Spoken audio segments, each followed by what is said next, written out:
শুদ্ধ রেডি হয়েছে। আর ঘণ্টাখানেক পর তার ফ্লাইট। ইরফানের উদ্দেশ্যে বলে, মায়রাকে নিয়ে দ্রুত আয়, আমি বিয়ে করব। ইরফান ল্যাপটপে আঙুল চালানো স্টপ করে ভ্রু কুঁচকে তাকায় শুদ্ধর দিকে। গম্ভীর গলায় বলে, কয়বার বিয়ে করবি? ইরফানের কথা শুনে শুদ্ধ চোখ বড় বড় করে তাকায়। মাথায় হাত দিয়ে বিস্ময় কণ্ঠে বলে, এ খবর ও জানিস তুই?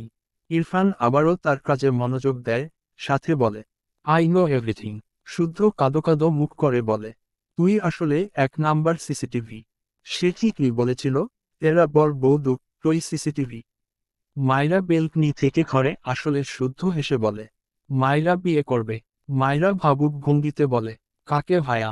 শুদ্ধ হেসে বলে, ইরফানকে। একটু থেমে মিটিমিটি হেসে বলে, তুমি চাইলে যে কোনো ছেলেকেই করতে পারো, আমি সব ম্যানেজ করব। মায়রা আর চোখে ইরফানের দিকে তাকালে দেখল ইরফান শুদ্ধর দিকে গে তাকিয়ে আছে। মায়রা মনে মনে হাসল। ইরফানকে রাগাতে ভালোই লাগে। সবচেয়ে বড় কথা, ইরফানকে রাগানো ভীষণ সহজ। মায়রা শুদ্ধর দিকে এগিয়ে গিয়ে বলে, ভাইয়া আপনার ফোন বের করুন, আমি আপনাকে দেখাচ্ছি আমার কিরকম ছেলে পছন্দ। শুদ্ধ মায়রার কথায় হেসে ফেলল। পকেট থেকে ফোন বের করে মিটিমিটি হাসছে। ইরফান তার কোল থেকে ল্যাপটপ ঠাস করে বেডের উপর রাখে। এরপর বড় বড় পা ফেলে মায়রার পাশে দাঁড়িয়ে মায়রার হাত শক্ত হাতে চেপে ধরে গে বলে, পপ দিয়ে সব দাঁত ফেলবো তোমার। মায়রা বিরক্তি কণ্ঠে বলে, আগে ছেলেটাকে দেখিয়ে দিই, একটু অপেক্ষা করুন আমার প্রথম স্বামী। শুদ্ধ হাসতে হাসতে ডিভানে শুয়ে পড়ছে এক প্রকার। এই মায়রা একটা জিনিস, তার কয়েকশো কাঠি উপরে। মায়রা পাশ ফিরে তাকালে শুদ্ধকে ডিভানে বসে হাসতে দেখে বলে, কি হলো ভায়া, ছেলেদের দেখান। ইরফান গে চিল্লিয়ে বলে, শাট আপ। মায়রা ঝাঁকি দিয়ে ওঠে। শুদ্ধ পেট চেপে হাসছে। ইরফান মায়রার পেট চেপে উঁচু করে তার পিছনে দাঁড় করিয়ে দেয়। এরপর শুদ্ধর দিকে তাকিয়ে গে বলে, এখান থেকে বের হোক। শুদ্ধ বসা থেকে দাঁড়িয়ে তার ফোন মায়রার দিকে তাক করে বলে, মায়রা দেখ তো একে পছন্দ হয়। ইরফান শুদ্ধর হাত থেকে ফোন কেড়ে নিয়ে ঘরের বাইরে ছুঁড়ে মারলে শুদ্ধ চোখ বড় বড় দৌড়ে গিয়ে ফোন কেচ ধরে নেয়। ইরফান শুদ্ধর মুখের উপর ঠাস করে দরজা বন্ধ করে দেয়। শুদ্ধ উপাস থেকে হাসছে। আগে তো সে একা একা জ্বালাতো, এখন তার এক সঙ্গী হয়েছে। তার 70% কাজ মায়রা নিজেই করে দেয়। দরজার উপাস থেকে আবারও গলা উঁচু করে বলে, মায়রা আমি সব ছেলেদের পিক কালেক্ট করে রাখছি, তুমি পরে চুজ করে রেখ। মায়রা এপাশ থেকে তাল মিলিয়ে বলে, ওকে ভায়া। ইরফান গে তাকায় মায়রার দিকে। মায়রা ভেঞ্চি কাটে। সারাদিন তাকে ডোন্ট লাইক ইউ বলে, সেও এভাবে জ্বালাবে, দেখ বাছা কেমন লাগে। মায়রা ইরফানের দৃষ্টি পাত্তা না দিয়ে বলকনিতে যেতে নিলে ইরফান মায়রাকে টেনে তার সাথে শক্ত করে চেপে ধরে। মায়রা ইরফানকে ঠেলে বলে, কি করছেন? ইরফান মায়রার দিকে তীক্ষ্ণ চোখে চেয়ে গম্ভীর গলায় বলে, বিয়ে করবে। মায়রা দ্রুত দিকে মাথা নাড়িয়ে বলে, না না, করব না। ইরফান মায়রার গালে ডান হাতের বুড়ো আঙুল স্লাইড করতে করতে বলে, করতে হবে। মায়রা চোখ বড় বড় করে তাকায় ইরফানের দিকে। ইরফান আবারও বলে, কাকে যেন বিয়ে করবে? কেবল তো শুরু শোনা, বাকি জীবন তো পড়ে আছে, সহ্য করতে শেখ। এসবই এখন তোর নিত্যদিনের সঙ্গী, হাজার হোক তোর স্পেশাল বাদর বউ বলে কথা। ইরফান ফুস করে শ্বাস ফেলে। এগিয়ে গিয়ে বেড থেকে ফোন তুলে কাউকে কল ব্যাক করে। কানাডায় আসার পুরোপুরি 1 মাস পূর্ণ হয়েছে ইরফান মায়রার। সকাল সকাল নামাজ পড়ে মায়রা বাড়ি থেকে বেরিয়েছে। বাড়ির বাইরে বেশ অনেকটা জায়গা জুড়ে খোলামেলা। দুপাশে বেশ কিছু গাছপালা আছে, অনেকটা বাগানের মতো। মায়রা এতদিন এখানে থাকলেও সেভাবে বাইরে আসা হয়নি তার। আজ মন ভীষণ ফুরফুরে। আগামীকাল বাংলাদেশ যাবে, মূলত এজন্যই মন ভীষণ ভালো। কতদিন পর নিজের দেশে পা রাখবে, সবাইকে দেখতে পাবে ভাবতেই মনটা আরো উৎফুল্ল হয়। এইখানকার জায়গাগুলো অনেক পরিষ্কার। মায়রার ভীষণ ভালো লাগে। তবে এ দেশের পরিষ্কার জায়গার চেয়ে নিজের দেশের একটু আধটু নোংরাও ভালো মনে হলো মায়রার। নিজের দেশে আলাদা এক শান্তি পাওয়া যায়। মায়রা এসব ভাবতে ভাবতে ছোটখাটো বাগানের ভেতর প্রবেশ করে। এখানে বেশ অনেক ধরনের ফলের গাছ। একটা ফুলের গাছ দেখল, তবে ফলের গাছ বেশি। মায়রার সবচেয়ে বেশি ভালো লাগলো আপেলের গাছ। এগিয়ে গিয়ে একটা আপেল ছিঁড়ে নেয় গাছ থেকে। এরপর হাঁটতে হাঁটতে আপেলে বসায়। বেশ ভালো লাগলো। এক কোণার দিকে কিছু একটা চোখে পড়ে মায়রার। মায়রা ভীষণ অবাক হয়। পরিচিত ঠেকল তার কাছে। দ্রুত পায়ে এগিয়ে যায় মায়রা। হাতের আপেলটি প্রায় শেষ, পুরোটা মুখে পুরে গাছটির সামনে বসে পড়ে মায়রা। এটা তো সেই টিয়া পাখির মতো দেখতে। এটা আসলে কি? মায়রা বুঝতে পারল না। তাকে একবার গ্রামে এক বাচ্চা এনে দিয়েছিল, তার কাছে কি যে ইউনিক আর ভালো লেগেছিল, সেই গাছ এখানে। মায়রার মুখে হাসি ফুটে ওঠে। মাটিতে পা ছড়িয়ে বসে ফুলগুলো একটা একটা করে ছিঁড়তে বসে গেল। ইরফান কোথা থেকে যেন ক্যামেরা হাতে নিয়ে দাঁড়ায় বাগানের মাথায়। তার সেকেন্ড ক্যামেরা কানাডায় রেখে গিয়েছিল, আজ হঠাৎ বের করে নিয়ে এসেছে। অনেকদিন পর ক্যামেরা হাতে নিয়েছে। উদ্দেশ্য প্রকৃতি নয়, বরং মায়রা। মায়রাকে চেনার পর থেকে সে আগের মতো প্রকৃতির পিক ক্যাপচার করার প্রবল ইচ্ছের ব্যাপারটা তার মাঝে কেন যেন নেই। সে ক্যামেরা হাতে নিলে আশেপাশে মায়রাকে খুঁজে বেড়ায়। বাগানে তার লাগানো বার্ডফ্লাওয়ারের গাছের কাছে মায়রাকে বসে থাকতে দেখে ক্যামেরা হাতে বাইরে এসেছে। মায়রা অনেকগুলো বার্ডফ্লাওয়ার গাছ থেকে ছিঁড়ে তার কোলের উপর রাখে। এরপর একটি ফুল তার মুখের সামনে ধরে পাখির মতো করে। মায়রার এত অবাক লাগে, মেয়েটা ভেবে পায় না এই ইউনিক ফুলগুলো এত জীবন্ত লাগে কেন তার কাছে। মনে হয় জলজ্যান্ত টিয়া পাখি কি সুন্দর ঘুমিয়ে আছে। মায়রার হঠাৎই ডানদিকে নজর পড়লে ইরফানকে চোখে পড়ে। হাতের মুঠোয় ফুলগুলো নিয়ে সে উঠে পড়ে। এরপর এক প্রকার দৌড়ে ইরফানের সামনে গিয়ে দাঁড়ায়। এসে কিছু বলতে গিয়েও থেমে যায়। ইরফানের হাতে ক্যামেরা দেখে মায়রা পা পিছিয়ে যায়। ইরফানের পা থেকে মাথা পর্যন্ত চোখ বুলায়। ইরফানের পরনে কালো শার্ট, কালো প্যান্ট, হাতে কালো ক্যামেরা। মায়রা কিছু একটা ভেবে আবারও ইরফানের দিকে এগিয়ে এসে বলে, আপনাকে আমার চেনা চেনা লাগছে। ইরফানের ক্যামেরা সহ হাত নামিয়ে ভ্রু কুঁচকে তাকায় মায়রার দিকে। মায়রা একটু ভেবে তড়াক করে বলে, আপনি কি ক্যামেরা নিয়ে আমাদের গ্রামে যেতেন? ইরফান মাথা নিচু করে সূক্ষ্ম হাসে। মায়রা চোখ ছোট ছোট করে ইরফানের দিকে চেয়ে আছে। মায়রার মনে পড়ল, যেদিন একটি বাচ্চা তাকে এই ফুল এনে দিয়েছিল, সেদিনই ক্যামেরা হাতে একজনকে দেখেছিল সে। তার সামনে ক্যামেরা এসে পড়েছিল। মায়রা সেই ক্যামেরার কুড়িয়ে নিয়ে লোকটাকে দিতে গিয়েছিল বলে লোকটি তাকে কি ধমকটাই না দিয়েছিল। আর এমন ধমক তো ইরফানও দেয়। আবার অমন ক্যামেরা হাতেও দাঁড়িয়ে আছে। সেদিন মাস্ক পরে থাকায় চেহারাটা দেখতে পায়নি। মায়রা চোখ বিস্ময়ে কণ্ঠে বলে, আপনি সেই লোক? ইরফান মায়রার বিস্ময়ে মুখপানে কিছু সময় চেয়ে থাকে। ঠোঁট বাঁকায় সামান্য। এরপর হঠাৎই মায়রাকে শক্ত করে নিজের সাথে জড়িয়ে নেয়। মায়রা তবদা খেয়ে যায়। ইরফান মায়রার কানের পিঠে আলতোকা দেয়। মায়রা কেঁপে ওঠে। ইরফান মৃদুস্বরে বলে, 100% রিকভার করেছ, তোমার অপারেশন ক্যান্সেল। কথাটা বলে ইরফান মায়রার কানের পিঠে চুমু খায় একটা। ডক্টর মায়রাকে 3 মাসের ওষুধ দিয়েছে। এই কোর্স শেষে আবার 3 মাসের কোর্সের ওষুধ দিবেন। ডক্টর পুরোপুরি নিশ্চয়তা দিয়েছে মায়রা সুস্থ হয়ে যাবে। ইরফান বুক ভরে শ্বাস নেয়। বিড়বিড় করে, মাই বার্ডফ্লাওয়ার। মায়রা মৃদু হাসল। হাতে ফুলগুলো ধরে রেখেই ইরফানের পিঠে হাত রাখে। সে তার শিসওয়ালার বুকে বাঁচবে। কথাটা ভাবতেই মায়রার মুখের হাসি দীর্ঘ হয়। কত কষ্ট পেয়েছে তারা জন। আল্লাহ সব ঠিক করে দিয়েছেন। মায়রা আল্লাহর কাছে অনেক অনেক শুকরিয়া করে। ইরফান মায়রাকে জড়িয়ে ধরে রেখেই মায়রার কানের কাছে মুখ নিয়ে ছোট করে বলে, তোমার হাতে যে ফ্লাওয়ার, এটার নাম কি জানো? মায়রা ইরফানের বুকে মাথা রেখেই মাথা নেড়ে বলে, না তো, এটার নাম কি? ইরফান মৃদু হেসে মায়রার কানের পিঠে আরেকটা চুমু এঁকে মৃদুস্বরে বলে, জীবন্ত বার্ডফ্লাওয়ারের হাতে ঘুমন্ত বার্ডফ্লাওয়ার। মায়রা বুঝতে না পেরে বলে, মানে? ইরফান মায়রাকে ছেড়ে দাঁড়ায়। এরপর মায়রার দিকে চেয়ে বলে, তুমি জীবন্ত বার্ডফ্লাওয়ার, আর তোমার হাতের ওটা ঘুমন্ত বার্ডফ্লাওয়ার। মায়রা বোধহয় বুঝেছে। অবাক হয়ে বলে, এই ফুলের নাম বার্ডফ্লাওয়ার। ইরফান ছোট করে বলে, হুম।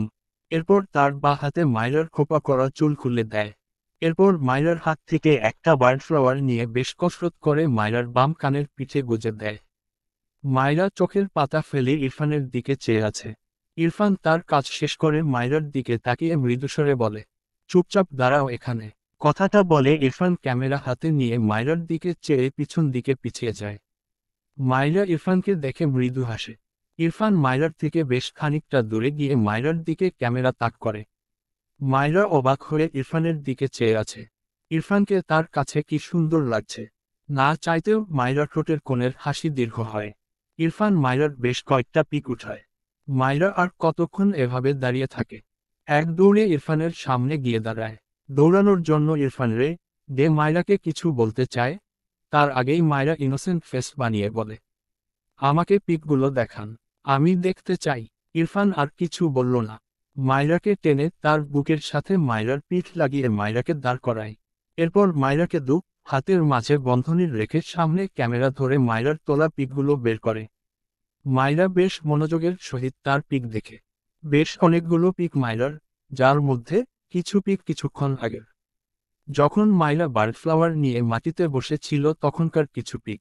মায়রা বার্ডফ্লাওয়ার হাতে নিয়েছে এমনভাবে যেন একটি টিয়া পাখির পাখা সে অতি যত্নে ধরেছে। এভাবে বেশ কয়েকটি পিক।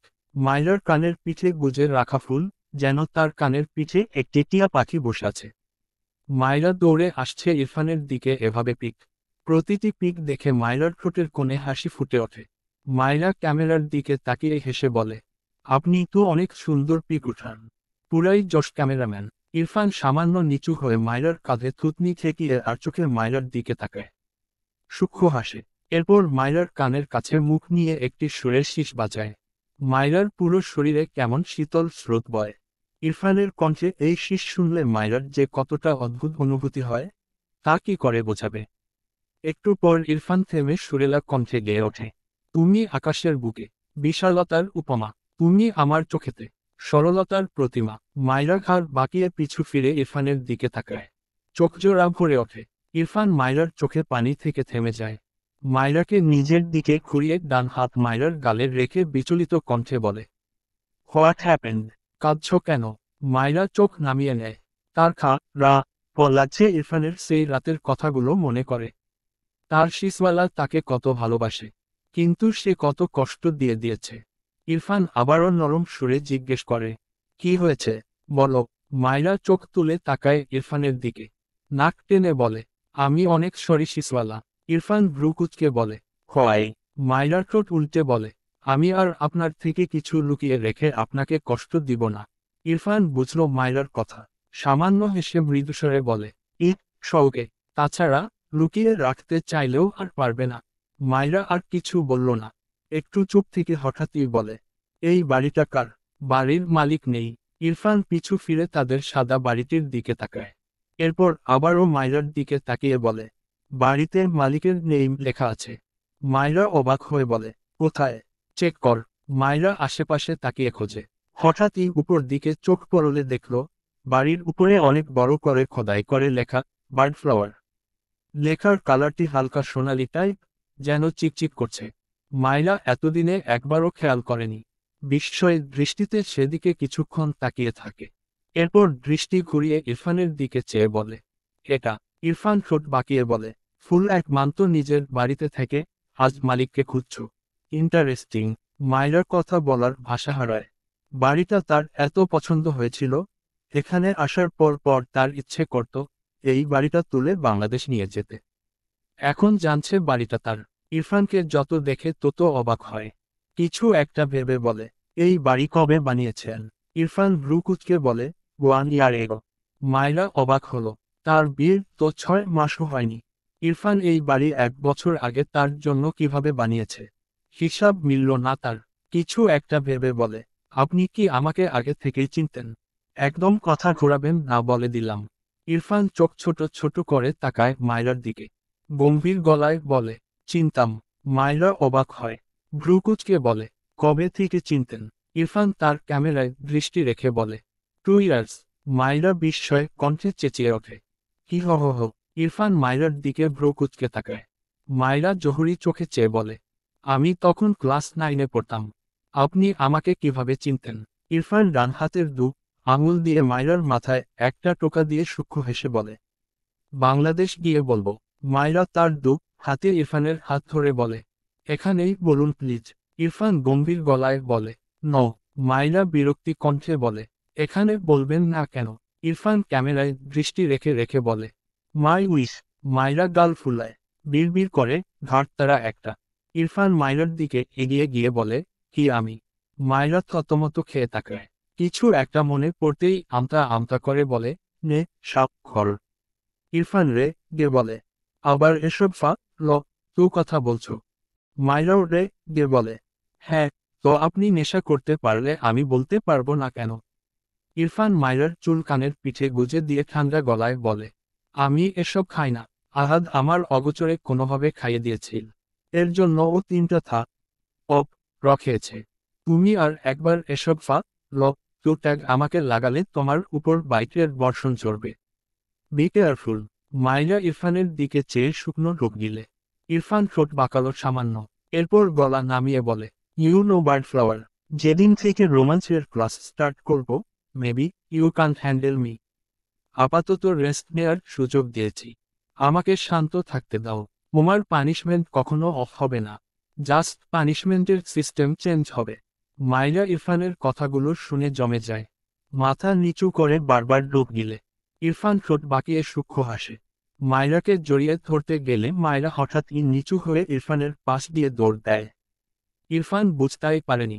মাইরা দৌড়াতে দৌড়াতে পিছু ফিরে শব্দ করে হাসে। ইরফান বিরক্তি চোখে তাকায় মাইরার দিকে। উফ, এই বাদরকে নিয়ে আর পারা যাচ্ছে না। মাইরা ইরফানের দিকে চেয়ে হাসতে হাসতে হঠাৎই উল্টে পড়তে নিলে ইরফান দ্রুত এগিয়ে গিয়ে মাইরার কোমর পেঁচিয়ে ধরে। মাইরা দ্রুত হাতে ইরফানের শার্ট খামচে ধরে। ইরফান গে বলে, তুমি কি আমার হাতে অপ খেতে চাইছো? মাইরা ইনোসেন্ট ফেস বানিয়ে দিকে মাথা নাড়ে। ইরফান আবারও গম্ভীর গলায় বলে, বাদরামি ছাড়বে না। মাইরা আবারও দিকে মাথা নাড়ে। কি ইশারা করেছে বুঝতে পেরেই চোখ বড় বড় করে দ্রুত উপর নিচ মাথা নাড়ে। ইরফান বিড়বিড় করে, স্টুপিড কথাটা বলে হাতের ক্যামেরা পাশে আলতো হাতে ছুঁড়ে ফেলে। এরপর হাতে মাইরাকে নিজের দিকে আরেকটু টেনে নেয়। মুখ এগিয়ে নিলে মাইরা দ্রুত ডানদিকে মুখ ফিরিয়ে নেয়। ইরফানের মুখ মাইরার গলায় গিয়ে ঠেকে। ইরফান বিরক্তির নিঃশ্বাস ফেলে। মাইরার গলায় দাঁত বসায়। মাইরা মৃদু আর্তনাদ করে ওঠে। ইরফান ক্ষতস্থানে একটি গাঢ় চুমু আঁকে। এরপর মাথা তুলে বিরক্তি কণ্ঠে বলে, বাদরামি করছো কেন? মাইরা ঘাড় ঘুরিয়ে ইরফানের দিকে তাকায়, ডান হাত উঠিয়ে গলায় হাত বুলিয়ে অসহায় চোখে তাকায় ইরফানের দিকে। মিনমিন করে বলে, আমি ব্রাশ করিনি। ইরফান ডান হাত মাইরার মাথার পিছনে চুলের ভাঁজে রেখে ঠান্ডা গলায় বলে, ননির। কথাটা বলেই মাইরার ঠোঁটজোড়া আঁকড়ে ধরে। মাইরা চোখ বুজে নেয়। এয়ারপোর্ট থেকে বেরিয়ে মাইরা আর ইরফান দাঁড়িয়ে আছে এক কোণায়। মাইরার মাথা কেমন যেন ঘুরছে। ইরফান বাঁ হাতে মাইরাকে নিজের সাথে আগলে নেয়। মাইরা কিছু বলল না। কিছুক্ষণের মাঝেই শুদ্ধ গাড়ি নিয়ে আসলে ইরফান মাইরা ব্যাক সিটে উঠে পড়ে। মাইরার ক্লান্তিতে চোখ বুজে আসে। ইরফান কোনো কথা ছাড়াই মাইরার মাথা তার বুকে চেপে রাখে। মাইরাও নিজের দুর্বল শরীর ইরফানের বুকে এলিয়ে চোখ বুজে নেয়। ইরফান মাইরার কপালে একটা চুমু আঁকলে শুদ্ধর সামনে থেকে হেসে বলে, আস্তাগফিরুল্লাহ, আমার মতো মাসুম বাচ্চার সামনে এসব কি করছিস সোনা? ইরফান বিরক্ত চোখে শুদ্ধর দিকে তাকায়। মুখ নামিয়ে মাইরার ঠোঁটজোড়ায় একটা চুমু আঁকে। এটুকু সময়ের মাঝে মাইরা ঘুমিয়েছে। শুদ্ধ যা পাওয়ার ভান করে বলে, আজ আমি যা টিকা নিয়েছি বলে শুধু মই পাচ্ছি। ইরফান সিটে মাথা এলিয়ে চোখ বুজে নেয়। ডট ডট বাসায় ফিরেছে ইরফান, মাইরা। রুমা নেওয়াজ এগিয়ে এসে মাইরাকে জড়িয়ে ধরে। মাইরা নিজেও তার শাশুড়িকে জড়িয়ে ধরে। মাইরার ভীষণ লাগে তার শাশুড়ির এমন মায়ের মতো আচরণ। রুমা নেওয়াজ মাইরাকে ছেড়ে মাইরার কপালে চুমু এঁকে বলে, কেমন আছো আম্মু? এখন শরীর কেমন তোমার? মাইরা মৃদু হেসে বলে, যাদের কপালে মায়ের মতো শাশুড়ি থাকে তারা আবার থাকে নাকি? মাইরার কথায় রুমা নেওয়াজ মৃদু হাসল। ইরফানের বাবার থেকে মাইরার ব্যাপারে শোনার পর এরপর মাইরা অসুস্থতার সব মিলিয়ে রুমা নেওয়াজের মাইরার উপর কি যে মায়া হয়। এই যে খেয়াল রাখে, তবুও তার মনে খুঁত লাগে, তার আদর ভালোবাসায় কমতি নেই তো। তারেক নেওয়াজ এগিয়ে এসে বলে, মেয়ে তো সবার আগে আমার, কিন্তু মেয়ে দেখি মাকে পেয়ে বাবাকে ভুলে যাচ্ছে। তারেক নেওয়াজের কথায় মাইরা হেসে ফেলল। শাশুড়িকে ছেড়ে শ্বশুরের সামনে গিয়ে বলে, বাবা আমার মনে হচ্ছে আপনি হিংসুটে হয়ে গিয়েছেন। তারেক নেওয়াজ হেসে মাইরার মাথায় হাত দিয়ে বলে, মেয়ের জন্য একটু আলতু হওয়াই যায়। মাইরা আবারও হাসল। তারেক নেওয়াজ মৃদুস্বরে বলে, রুমে গিয়ে ফ্রেশ হয়ে নাও আম্মু, পরে কথা হবে। মাইরা মাথা নেড়ে সিঁড়ি বেয়ে উপর উঠতে নিলে ইরফান চট করে মাইরাকে কোলে তুলে নেয়। মাইরা চোখ বড় বড় করে বলে, আরে কি করছেন? নামান আমায়। শুদ্ধ আয়েশ করে সোফায় বসে হেসে বলে, মামা জানো, মুরগিকে খপ করে ধরাই শেয়ালের কাজ। তারেক নেওয়াজ বোধহয় শুদ্ধর কথা বুঝেছে। এই বাদুর ছেলেকে কে না চেনে। তবে কিছু বলল না, শুধু একটু হাসল। মাইরার প্রতি ইরফানের এই কেয়ার তার জীবনে অনেক বড় কিছু পাওয়া মনে হয়। মাইরা ইরফানের বুকে একটা কিল দিয়ে বলে, ও ভোলক, নামান বলছি। ইরফান ভাবলেশহীনভাবে সিঁড়ি বেয়ে উপরে উঠতে উঠতে গম্ভীর স্বরে বলে, ন। মাইরা হতাশার নিঃশ্বাস ফেলে। এমনিতেও তার শরীর দুর্বল লাগছে খুব। তাই বলে সবার সামনে কোলে নিতে হবে। এই লোকটা জীবনেও ভালো হবে না। মাইরা ফ্রেশ হয়ে খাওয়া দাওয়া করে নামাজ পড়ে ঘুমিয়েছিল। মাত্র ঘুম থেকে উঠে আশেপাশে তাকিয়ে ইরফানকে দেখল না। বেড থেকে নেমে বাইরের দৃষ্টি দিলে দেখল বিকাল গড়িয়েছে। সন্ধ্যা নামবে নামবে ভাব। মাইরা ওয়াশরুমে গিয়ে চোখে মুখে পানি দিয়ে ঘর থেকে বের হয়। সিঁড়ি বেয়ে নিচে নামলে ইনার ঘর থেকে ইনার কথা শুনতে পেয়ে মাইরা দ্রুত ইনার ঘরে যায়। ইনা ফোনে কথা বলছিল। মাইরাকে দেখে ফোনে আর একটু কথা বলে ফোন রেখে দেয়। মাইরা এগিয়ে গিয়ে ইনার পাশে বেডের উপর পা তুলে বসে জড়িয়ে ধরে হেসে বলে, আপু কখন আসলে এই বাড়ি? ইনা মাইরার পিঠে হাত দিয়ে বলে, কিছুক্ষণ আগেই এসেছি। তুমি ঘুমিয়েছিলে, তাই ডাকিনি। মাইরা ইনায়াকে ছেড়ে বলে, আপু তোমাকে অনেক অনেক অভিনন্দন।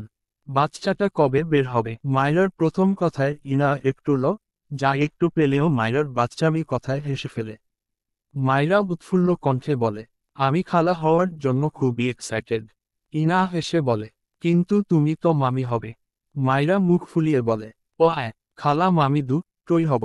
তোমার বোন হই না আমি। সেদিকে থেকে আমি আগে খালা, তারপর তোমার ভাইয়ার জন্য মামি হয়ে যাব।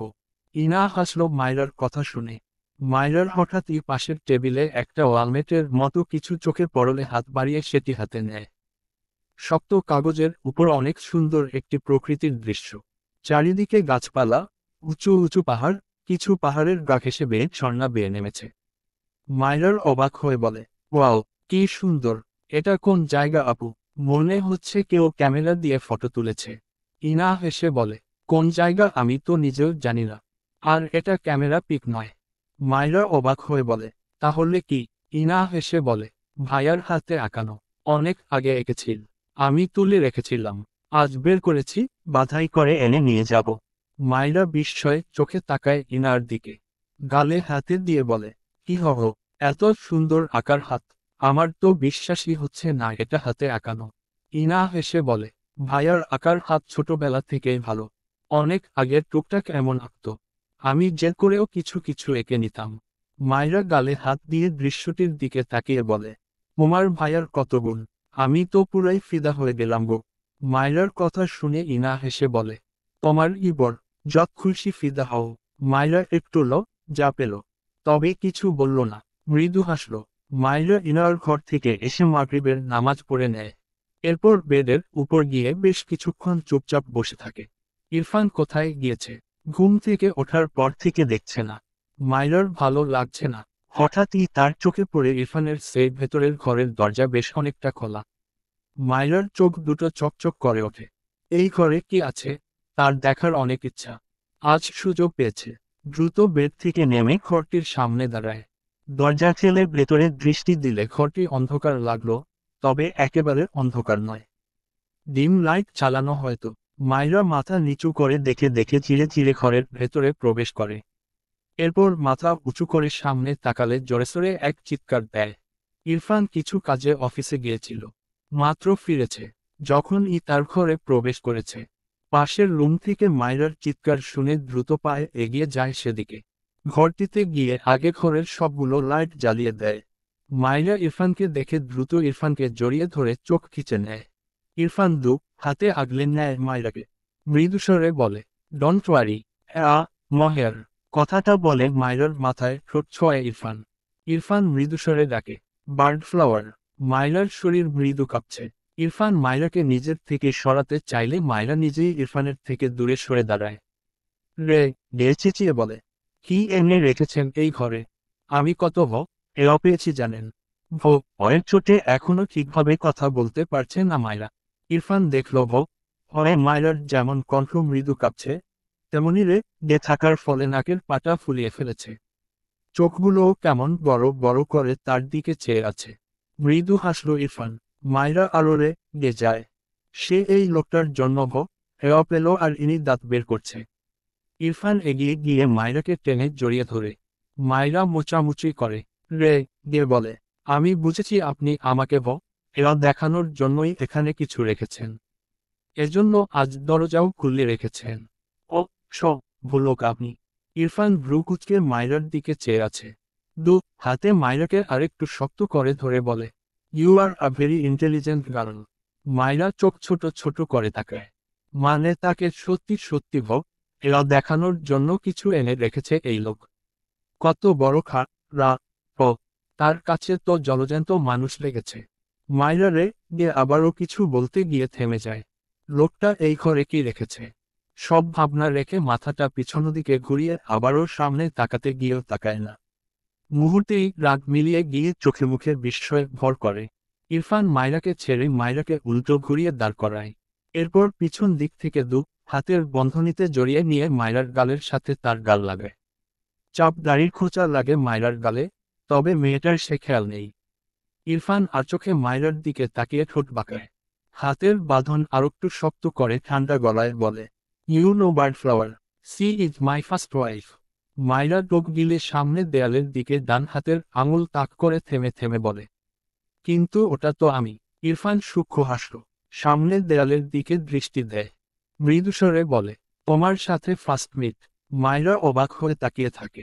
সামনের পুরো দেয়াল জুড়ে অনেক বড় একটি মেয়ের পিক। পরনে সবুজ রঙের জামা, পায়জামা, ওড়না। মেয়েটি পুকুরে পা ডুবিয়ে বসে আছে। তার মাথা নিচু, খোপা করা চুলগুলো আধখোলা হয়ে ঘাড়ে নেমেছে। মায়রার কাছে মনে হলো পুরো দেয়ালটি তার গ্রামের সেই পুকুর, যার আশেপাশে বেশ গাছপালা। আর পুকুরের পাড়ে মায়রা চুটি করে বসে আছে। ছবিটি ডানদিক থেকে তোলা, মুখ বোঝা যাচ্ছে না, তবে মায়রা এক দেখাতেই নিজেকে চিনে নিয়েছে। এই গ্রাম, এই পুকুর, সে কি করে ভুলবে? এখানে তো সে প্রায় দিনই গিয়ে বসে সকালে হাওয়া উপভোগ করত। ছবিটি এত জীবন্ত লাগছে, মায়রার কথা বলার ভাষা হারায়। দেয়ালটিতে দৃষ্টি রেখেই কণ্ঠে বিস্ময় ফুটিয়ে বলে, এটা কি আপনার ক্যামেরা?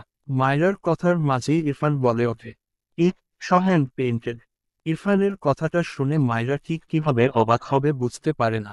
এটা হাতে আঁকানো। মায়রার হঠাৎই মনে পড়ল ইনার কথা, সাথে সেই প্রকৃতি আঁকা ছবিটি। তার মানে ইরফান তার এই পিক নিজের হাতে এঁকেছে। মায়রা অবাকের উপর অবাক হয়। দ্রুত পিছন ফিরতে নিলে পাশের দেয়ালে চোখ পড়লে মায়রার দৃষ্টি সেখানে আটকে যায়। মাঠের মাঝে মায়রা পা ছড়িয়ে বসে আছে, হাতে বার্ড ফ্লাওয়ার। সেই ছোট্ট ছেলেটি তাকে এনে দিয়েছিল। সে সেগুলো নিয়ে মাঠের মাঝে গিয়ে বসেছিল। এটা সেই পিক। তার পাশে আরেকটি পিক, তার গ্রামের একটি গাছের নিচে মায়রা বসে আছে। তার ব্যাক সাইড। মায়রার মনে আছে, লাবিবের বাবা তার মুখের সামনে থেকে খাবার ছুঁড়ে ফেলেছিল বলে এই গাছের নিচে সে সেই বিকেলে মন ও করে বসেছিল। তার পাশে আরেকটি পিক চোখে পড়ল। এক অন্ধকারের মাঝে মায়রা দাঁড়িয়ে আছে, তার উপর হালকা আলোর ঝিলিক। তার থেকে একটু দূরেই ইরফান দাঁড়িয়ে আছে। ইরফানকে ভীষণই ঝাপসা লাগে, তবুও মায়রা এক দেখাতেই চিনল এটা ইরফানই। সে সেই রাতে ইরফানকে প্রথম দেখেছিল, এভাবে ঝাপসা, শীষ বাজাতে শুনেছিল। সেদিন চিনতে পারেনি, তবে আজ চিনল। এই দেয়ালের পুরো অংশ জুড়ে এই তিনটি পেন্টিং। মায়রা বিস্ময় কাটিয়ে উঠতে পারে না। ইরফান মায়রাকে পাশের দেয়ালের দিকে ঘুরিয়ে দেয়। মায়রা এই দেয়ালটিতেও বিস্ময়ের দৃষ্টি বুলায়। পরনে কালো শার্ট, প্যান্ট, মাথায় কালো হেলমেট। লোকটি বাইকের উপর বসে আছে, আর বাইকের সামনে মায়রা দাঁড়িয়ে আছে। মায়রার মনে আছে সে একদিন সকালের দিকে বাড়ি থেকে বেরিয়ে গ্রামের রাস্তায় খেলছিল তার বান্ধবীদের সাথে। তখনই কালো পোশাক, কালো বাইক, কালো হেলমেট পরা এক লোকের বাইকের সাথে সে ধাক্কা খেয়েছিল। আর যে লোকটাকে কানা মামা বলেছিল, এটা তো সেই পিক। তার মানে এটা ইরফান ছিল।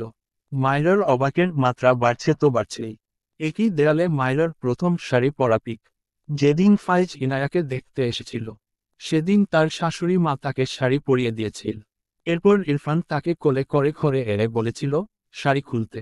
মায়রা পিকটির দিকে সূক্ষ্ম নজরে দৃষ্টি বুলায়। সে একদম দেয়ালের সাথে সিটিয়ে মাথা নিচু করে দাঁড়িয়ে আছে। এলোমেলো শাড়ি, মাথাটা একদম নিচু, মুখ দেখা যায় না। পাশে আরেকটি পিক, একটি জনমানবহীন মাঠ, সামনে পুকুর। মায়রার শাড়ি পরে উল্টো ঘুরে দাঁড়িয়ে আছে। চুলগুলো কোমর ছুঁয়েছে। মাইরার মনে পড়ল, সে তার এসএসসি এক্সাম শেষে গ্রামে টিনা বেগমের থেকে শাড়ি নিয়ে পড়েছিল। এটা সেই পিক। মাইরা দৃষ্টি ঘুরিয়ে দরজার সাথে দেয়ালে দৃষ্টি দিলে নিজের আরেকটি পিক দেখতে পায়।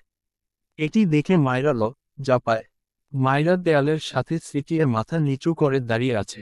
শাড়িটি বেশ খোলামেলাভাবে পরা। ইরফান সব এত নিখুঁতভাবে এঁকেছে, মাইরার এটা দেখে আরও অস্বস্তি লাগে। যারা ঘিরে ধরে। মাইরা কয়েকদিন আগে ইরফানের প্রতি ভুলভাল চিন্তা করে ইরফানের কাছে নিজেকে সমর্পণ করতে খোলামেলাভাবে শাড়ি জড়িয়েছিল। এটা সেই রাতের পিক। মাইরা ঘরটির প্রতিটি দেয়ালে আবারও নজর বুলায়। তার মনে হলো সে ক্লাস 9 থেকে আজ পর্যন্ত তার কিছু স্মৃতি লাইভে দেখল। তবে সেসব ভিডিওতে নয়, বরং তার শিসওয়ালার হাতে পেইন্ট করা পিক। মাইরা দৃষ্টি ফিরিয়ে ইরফানের দিকে তাকালে দেখল ইরফান তার দিকে তাকিয়ে আছে। তার ঠোঁটের ক্যানে সূক্ষ্ম হাসি। মাইরা বিস্ময় কাটিয়ে কথাই বলতে পারে না। ইরফান হাতের মাঝে মাইরার ছোট মুখটা আগলে নেয়। মৃদুস্বরে বলে, you are my bird flower. Maira শুধু তাকিয়েই থাকে ইরফানের দিকে। তার আর কত অবাক হওয়ার বাকি আছে। বিস্ময় কণ্ঠে বলে, আপনি ভার্সিটির লেকচারার, পেইন্টার, ফটোগ্রাফার, বিজনেসম্যান। একটু থেমে বলে, আপনার আর কোনো গুণ লুকানো আছে কি? মাইরার কথা শুনে ইরফান সূক্ষ্ম হেসে বলে, মেবি। মাইরা আগের চেয়েও অবাক হয়ে বলে, কি? ইরফান মাইরার চুলগুলো হাতে কানের পিঠে গুজে দিয়ে বলে, আই ডোন্ট নো। মাইরা চোখ ছোট ছোট করে বলে, আপনি জানেন না মানে?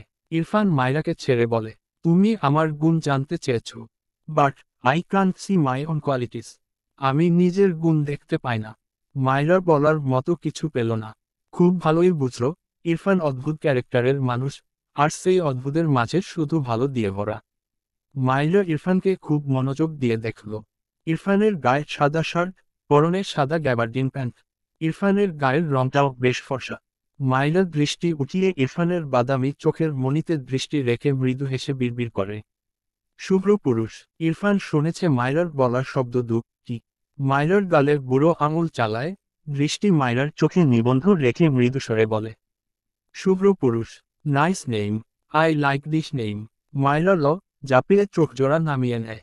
মাইরার একটি জিনিস ভীষণ অবাক লেগেছে, তার এতগুলো জীবন্ত পিক, অথচ কোনে পিকে তার মুখ, চোখ আঁকা নেই।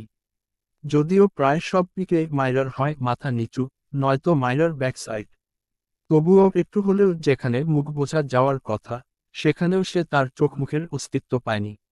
মাইরা বুঝেছে ইরফান ভীষণ নিখুঁতভাবে পেইন্ট করে, যার ফলে পিকের মানুষকে চিনতে তার মুখ দেখারও প্রয়োজন পড়েনি মাইরার। একটুও অসুবিধা হবে না কারো চিনতে। তবুও মাইরার কৌতূহল হয়। মাথা তুলিয়ে ইরফানের দিকে তাকিয়ে প্রশ্ন করে, আচ্ছা আপনি আমার চোখ মুখ পেইন্ট করেননি কেন? ইরফান মৃদুস্বরে বলে, প্রয়োজন পড়েনি তাই। একটু থেমে আবারও বলে, one reasons is that you are a stupid girl. I don't like you. ইরফানের কথা শুনে মাইরা চোখ ছোট ছোট করে তাকায়। এখনও বলছে তাকে পছন্দ করে না। কি হাটতারা লোক ভাবা যায়। বিরক্ত হয়ে হাত তুলে ইরফানের চাপদাড়ি টেনে ধরে। ইরফান দ্রুত মাইরার হাত দুটো ছাড়িয়ে নেয়। ধমকে বলে, স্টুপিড কি করছো? মাইরা গে বলে, আপনি মিথ্যাবাদী। ইরফান মাইরাকে হাতে তার জড়িয়ে নিয়ে বলে, আমার এইচএসসি এক্সাম শেষে আমি আমাদের একটি ফ্যামিলি ফটো পেইন্ট করেছিলাম। বাবা বকেছিল অনেক, সাথে পিকটি পুড়িয়ে দিয়েছিল। চোখ মুখ সহ এঁকেছিলাম। That's not right. বাট এরপর থেকে আমি পেইন্টিং থেকে দূরে ছিলাম। তোমাকে দেখার পর আবারও স্টার্ট করেছি। That's it. মাইরা অবাক হয়ে ইরফানের দিকে তাকিয়ে থাকে। সে ইরফানকে যত দেখছে অবাক হচ্ছে। প্রথম প্রথম যখন তার বিয়ে হয়, তখন ইরফানকে একটু আধটু ভালো ভেবেছিল, কিন্তু মানুষটার মাঝে যে এত সুন্দর সুন্দর গুণ লুকায়িত, এটা সে কল্পনাই করেনি। মাইরা অভিমানী কণ্ঠে বলে, আপনি আমাকে অনেক মেরেছেন। ইরফান মাইরার কপালে চুমু এঁকে মাইরার চোখের দিকে তাকিয়ে বলে, but I felt more pain than you. আমি তোমার চেয়ে বেশি ব্যথা পেয়েছি।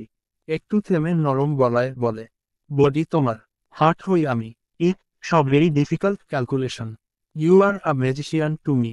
তুমি আমার কাছে একজন জাদুকরের মতো। মাইরা ভীষণ আবেগী হয়ে পড়ে। ইরফান না বললেও তো সে বোঝে, তার থায় ইরফান থাপায়। মাইরার নিজেকে ভীষণ ভাগ্যবতী মনে হয় নিজেকে। ছোট্ট থেকে এত এত বিতৃষ্ণা নিয়ে বড় হওয়া মেয়েটা তার কল্পনার চেয়েও বেশি ভালোবাসা পেয়ে গেছে তার ভালোবাসার মানুষের কাছে। আবেগে মাইরার চোখজোড়া ভিজে ওঠে। ইরফান মাইরার মাথা তার বুকে চেপে মাথায় চুমু আঁকে।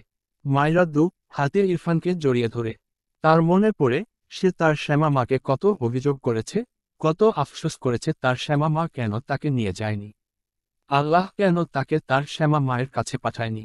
অথচ আজ মনে হয় সে মুখে গেলে তার শিশওয়ালার এত ভালোবাসাকে নিত। চোখের কোণ ঘেঁষে সুখমিশ্রিত এক ফোঁটা পানি গড়িয়ে পড়ে। তবুও ইরফানের পানি অভিমানী বাণী ছুড়ে দেয়। আমার রা পলক সব লুকিয়ে রেখেছিলেন, কিছু নিজে থেকে বলেননি। আজ এই ঘরে আমি নিজে থেকে না আসলে তো তাও জানতে পারতাম না।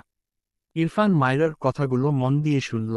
মায়রা গালে ঠোঁট ছুঁয়ে রেখে বিড়বিড়িয়ে বলে, love is not for show, ভালোবাসা দেখানোর জন্য নয়। মায়রা চোখ বুজে মৃদু হাসল। ইরফানকে আরো শক্ত করে ধরল। ইরফান ঠোঁট বাঁকিয়ে বলে, চলে যাচ্ছি না।